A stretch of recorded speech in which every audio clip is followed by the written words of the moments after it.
Hello and welcome to All Things Seniors. This is your host Rafiq Punjani. So recently we did a road trip towards the east coast of Canada. So we started from Toronto.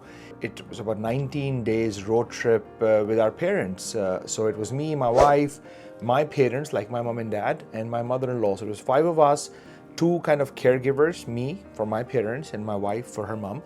And all five of us, we did this road trip from Toronto, and we would stop in each city for a day. Like, so for one day in Ottawa, one day in Montreal, Quebec City, and then we went all the way passing through Halifax up to Cabot Trail and the whole way back. So for about 19 days we were on the road, and I thought that I'll do two episodes because it was a big project. So two episodes, one for the planning. So if any caregivers are planning a road trip or a travel with their parents, what are some of the things that you would consider to make your road trip hopefully more enjoyable and meaningful and lasting memories? And second episode, what were some of the learnings that we had from this trip, from this journey? And I'll share those with you as well, so that you can then maybe comprehend doing something like this, or maybe not, right? So we'll do two episodes. In today's episode, we'll talk about some of the top 4 or 5 things that we consider during our planning phase, which really helped us. Let's begin. So being a road trip, the very first thing is what kind of vehicle we are traveling in. So our plan was that we live in Winnipeg, so we would fly from Winnipeg to Toronto, and then we'll take a rent-a-car from there. Now, to pick the rent-a-car, we had a couple of options. We could either pick SUV style vehicle or a minivan style vehicle.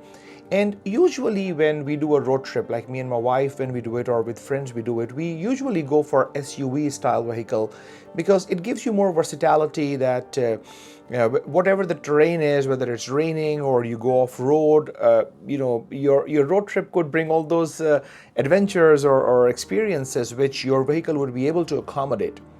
But for our parents, as much as I was more inclined towards going the SUV, we actually ended up with minivan, and I'm so happy we did, because we thought that for this kind of a trip, it is not too much about different terrains, or it is not too much about the versatility, but more about the comfort of the vehicle. And the minivan allowed our parents to have a bit more room, so it was like captain chair style, the middle row. So my two parents would sit somewhere in the middle, and then one of our parents would be at the back, and two of us, me and my wife, were in the front. And each one of our parents had their own space. So they had enough room for stretching their legs, or they had a space to put their water bottle, their neck pillow, their cane, their bag with their daily essentials, the medication, their charging cable. Like they could literally make a small, almost a house inside the vehicle of their own things, right? And that became their place for the next 90 days.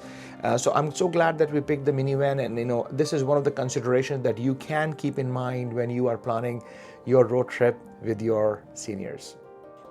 One of the other reasons why we picked a minivan, because minivan is not as high as SUV. Like, you would know that some of the SUVs may have this lean in to get into the car, and with the little strength that, for example, my father especially has in his arms, that he may not be able to comfortably so many times in a day, would in a way lean into the car, like almost hopping in.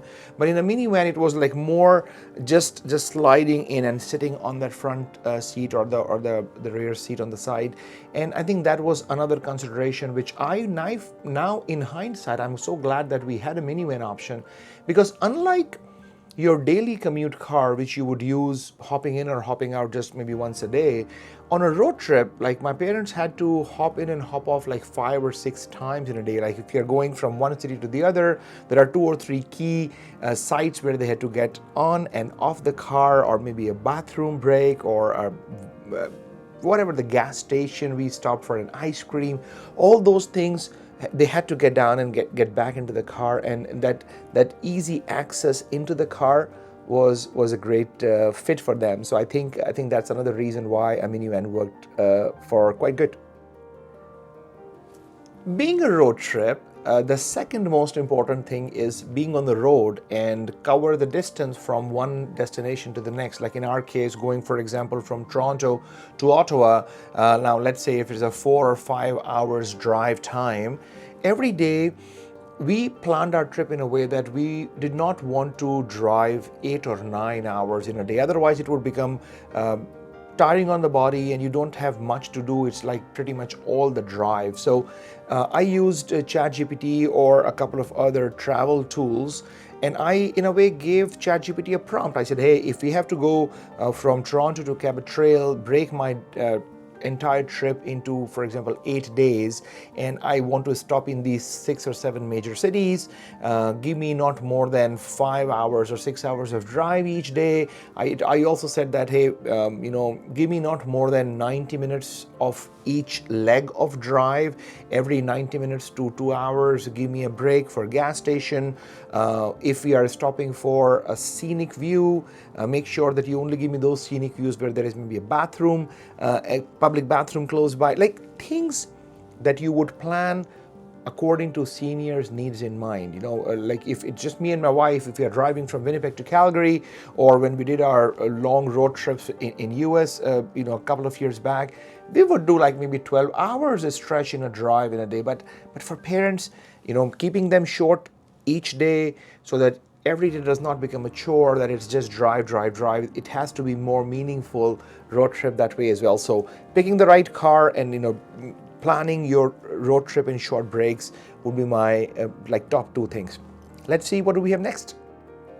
Okay, so the third component of any road trip, you would say, would be, what are we doing? Like which scenic spots we are stopping at, or which key destination or highlights that we'll be looking at.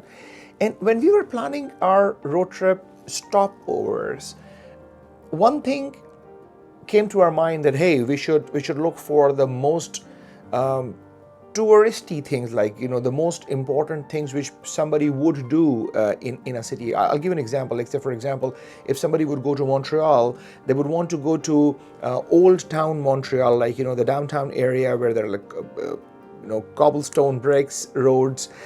It's a unique feel within Canada of that European culture that you see, and everybody should do that. By the way, it's beautiful. But when we were planning a trip for our parents, we had to ask ourselves this question, that do we go to the most important and the most renowned cathedral in the downtown Montreal area, where literally every tourist going to Montreal would be there? Or we go to maybe the second or third most renowned church or cathedral in Montreal, which may be less crowded but more accessible. And my father wanted to see some churches. We went to the most accessible church in the Montreal, not the most touristy. It was less crowded, but very accessible. They have elevators. They have those ramps. It was so easy to park. There was less crowd. I think for seniors, for elders, when we are planning a trip, it is more about what is convenient and comfort rather than the most touristy thing. Now, don't get me wrong. If you are going to, Ontario, you are not missing on Niagara Falls. You are doing that. But picking a day, for example, which is less crowded, would be one way of still doing the most renowned, highlight touristy destination without compromising the comfort. So keeping the comfort as the paramount parameter, and then picking on days and spots to go to.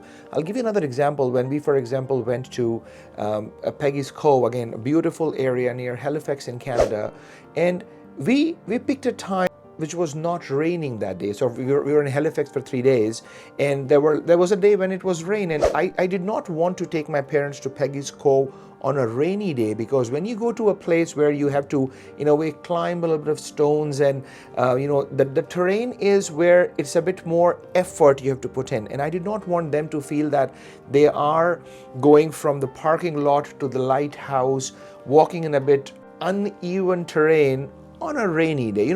So the simplest of considerations, making sure that it is more comfortable and convenient for your elders or your seniors would be something to consider when you are planning the trip. So that's my number 3. If you're liking this content, like this episode, subscribe to the channel so YouTube show it to more caregivers. That way we help more people. My last point, which is I think very key in traveling or doing a road trip with seniors. In a trip where it's just me and my wife, for example, we would try to do a lot of things in a day. But I think one thing which we knew at the planning stage that we never wanted to overcrowd a day. We never planned for doing 10 things in a day. Not only that makes the day very stressful, it makes it a bit more tiring. I think traveling with seniors, we had to plan for those quiet moments where if, for example, somebody's feeling a bit tired, you cannot leave one older adult in the car and say, okay, the rest of us are going ahead. So we all had to take a rest, or we all had to walk a bit slow, or we all had to just sit and have that moment of calm and relaxation. And I think going back to when we were planning for the highlights or the touristy destinations and spots, same thing, when you are pacing your day, when you're planning for it, plan it in a day that it has to be planned around comfort. As much as it's a road trip, you are going to do touristy things, you are going to see new things and new cities, but that's not the paramount thing. The paramount thing is my parents are outside the home. My parents are on the road. My parents are enjoying the time. That comfort, that convenience, that overall enjoyment has to be the number one factor. And then whatever we can do on this road trip, we'll do. And that was part of our planning. So hopefully this will help you. Tell me some of the things that you do to plan, travel and road trips with your loved ones and your elders. Write it in the comments. I would love to learn from you. And at the end of the day, I always say that a rested caregiver is a better caregiver. So take care of yourself, take rest so that you can provide better love and better care for your older adults and your loved ones. It was great to have you here today. I'll see you next week. Until then, ciao.